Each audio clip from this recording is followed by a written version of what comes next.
கணவருடன் ஏற்பட்ட சண்டை, தீராத மன உளைச்சல், விஜய் டிவியுடைய மிக முக்கியமான காமெடி நடிகை எடுத்திருக்க ஒரு தற்கொலை முடிவு, ஒட்டுமொத்த விஜய் டிவி ரசிகர்கள், தமிழ் சினிமா ரசிகர்கள் அனைவரையும் கண்ணீர்ல மூழ்க வச்சிருக்கு.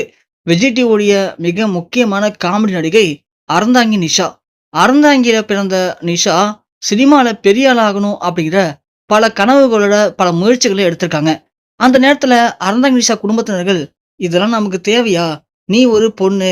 பார்க்கறதுக்கு ரொம்ப கருப்பா இருக்க. உன்னால சினிமால போய் என்ன பண்ண முடியும்?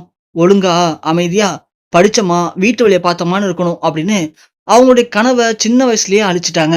அவங்களும் அத மூட்ட கட்டி போட்டுட்டு, தன்னுடைய எதிர்காலத்த நோக்கி பயணிக்க ஆரம்பிச்சாங்க. அவங்களுக்கு திருமணமாகி 2 குழந்தைகளும் பொறந்துருச்சு. அந்த நேரத்துல தான் அறந்தாங்கி நிஷா தன்னுடைய ஆசைய பத்தி தன் கணவர்கிட்ட சொல்லும்போது, அவரு உடனே தன் மனைவி ஆசைய நிறைவேத்த போறேன் அப்படின்னு விஜய் டிவில அந்த நேரத்துல கலக்கப்போவது யாரு நிகழ்ச்சி நடந்துட்டு இருந்துச்சு. அந்த நிகழ்ச்சியில தனது மனைவிய ஒரு போட்டியாளரா களமிறக்கி விட்டாரு.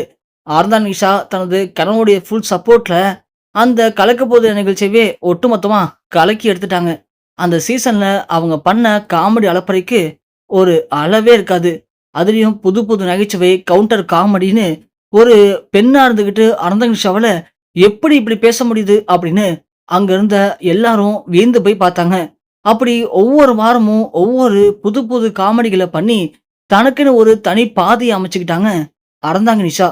அதன் மூலியமா தனக்குன்னு ஒரு பெரிய ரசிகர் பட்டாளத்தையும் உருவாக்கிக்கிட்டாங்க அறந்தாங்கி நிஷா. ஸோ சினிமாவுல சாதிக்கணும் அப்படின்னா, அதுக்கு திறமையும், நல்ல நடிப்பும் இருந்தா போதும். கலர் முக்கியம் இல்ல அப்படிங்கிறத நிரூபிச்சு காட்டுனவங்க அறந்தாங்கி நிஷா. அதன் பிறகு இந்த சீசன் தாண்டி வரக்கூடிய எல்லா காமெடி நிகழ்ச்சிகளையும் அறந்தாங்கி நிஷா இல்லாம இருக்கவே மாட்டாங்க. எல்லா நிகழ்ச்சியிலயும் அவங்க தொடர்ந்து கலந்துக்கிட்டு அவங்களுடைய சிறப்பான நகைச்சுவைய வெளிப்படுத்தினாங்க. அப்படி இருக்கும்போது தான் அறந்தாங்கி நிஷாவுக்கு அவங்க எதிர்பார்த்த மாரி படங்கள்லயும் நகைச்சுவை கதாபாத்திரத்துல நடிக்கக்கூடிய வாய்ப்பு அவங்கள தானா தேடி போச்சு. அத வாய்ப்புகள பயன்படுத்திட்டு ரொம்ப அழகா காமெடி பண்ணி, தனக்குன்னு ஒரு புதிய பாதைய வெள்ளித்திரையிலும் உருவாக்கிக்கிட்டாங்க. தொடர்ந்து இப்போ நெறைய படங்கள்ல காமெடி கதாபாத்திரங்கள நம்ம அறந்தாங்கி நிஷா நடிச்சிட்டு இருக்காங்க. அவங்க நடிப்ப பார்த்து நெறைய பேரு இவங்க தான் தமிழ் சினிமாவுடைய அடுத்த கோவை சரளா அப்படிங்கிற அளவுக்கு அறந்தாங்கி நிஷாவ பயங்கரமா புகழ்ந்து அவங்க நடிப்ப பத்தி பாராட்டிக்கிட்டும் இருக்காங்க. இதுக்கிடையில அறந்தாங்கி நிஷா சொந்தமா இப்போ ஒரு பிசினஸையுமே ஆரம்பிச்சிருக்காங்க. ஒரு ஜவுளி கடை பிசினஸ இப்போ கையில எடுத்து ஆன்லைன் மூலமா நெறைய துணிகள இப்போ டெலிவரியும் பண்ணிட்டு இருக்காங்க. இப்படி அறந்தாங்கி நிஷா தன் வாழ்க்கையில ஆசைப்பட்ட மாரி பெரிய ஒரு நகைச்சுவை நடிகையா ஆயிட்டேன் அப்படிங்கிற எதிர்பார்ப்போட இப்போ அடுத்த கட்டத்துக்கு போயிருக்காங்க. வெப் சீரிஸ்ல ஒரு முக்கியமான படத்துல அறந்தாங்கி நிஷா முக்கியமான குணச்சித்திர கதாபாத்திரங்கள் நடிக்கிறாங்க. அதுல கொஞ்சம் படுக்கையறை காட்சிகளும், கொஞ்சம் அந்த மாதிரியான காட்சிகளும் அமைஞ்சிருக்கு. இத பத்தி தெரிஞ்சதும் அறந்தாங்கி நிஷாவுக்கும் அவங்களுடைய கணவருக்கும் பயங்கரமான சண்டை ஏற்பட்டிருக்கு.